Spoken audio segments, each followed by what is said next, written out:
Have you ever heard of a love so powerful it could build 1,000 temples in a single night? But what if that love was born from hatred and ended in a stone-cold curse? This is the legendary tale of Roro jonggrang, a story etched into the very stones of Indonesia. Our story begins in the heart of ancient Java, with two powerful rival kingdoms, the Pengging Kingdom and the Boko Kingdom. The ruler of Pengging was a mighty and ambitious prince named Bandung Bondowoso. He was known for his incredible supernatural strength, a man who could command armies of spirits and demons. His ambition knew no bounds, and his eyes were set on conquering the prosperous Boko Kingdom, ruled by the giant king, Prabu Baka. The inevitable war came. It was fierce and bloody. In a climactic duel, the powerful Bandung Bondowoso defeated and killed Prabu Baka. With the king fallen, the Boko Kingdom was in chaos, and Bandung Bondowoso marched triumphantly into the palace, claiming it as his own. But it was there, amidst the sorrow and defeat of the Boko palace, that he saw her. Princess Roro jonggrang, the daughter of the very king he had just slain. She was renowned throughout the land for her breathtaking beauty, and Bandung Bondowoso was instantly captivated. He fell deeply and obsessively in love. Forgetting that he was the reason for her sorrow, he boldly approached her and asked for her hand in marriage.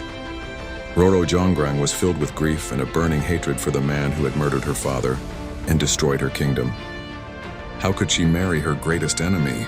But she was also a clever princess. She knew that refusing him outright would endanger her own life and what was left of her people. So she devised a plan, an impossible task she was sure he could never complete. She looked at him and said, "I will marry you, Bandung Bondowoso, but only on two conditions. First, you must build me a well called the Jalatunda well. And second," she paused, a glint in her eye, "you must build me 1,000 temples all before the sun rises tomorrow." Blinded by his love and arrogance, Bandung Bondowoso accepted the challenge without a second thought. His supernatural powers were immense after all. He immediately built the well. But Roro jonggrang tricked him into entering it, and her soldiers tried to bury him alive. But he was too powerful. He burst from the ground, angrier and more determined than ever. Now for the 1,000 temples. As night fell, Bandung Bondowoso summoned his army of spirits and demons from the earth. The supernatural creatures worked at an astonishing speed. All through the night, the sound of chiseling and hammering echoed as temples rose from the ground one by one. From her palace window, Roro jonggrang watched in horror. 800 temples, 900, 990. He was actually going to do it. Panic set in. She had to stop him. She woke up all the ladies in waiting in the palace and told them to start pounding rice, a traditional morning activity.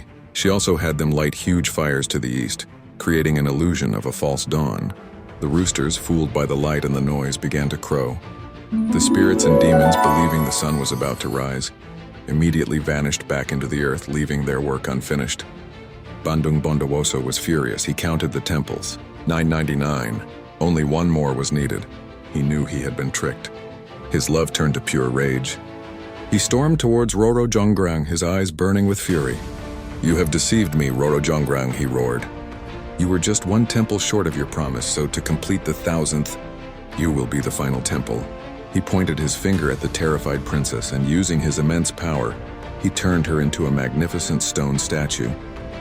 And so, the legend goes that the 999 temples still stand today, known as the Sewu Temple Complex, and the beautiful statue of the goddess Durga in the main Prambanan temple nearby.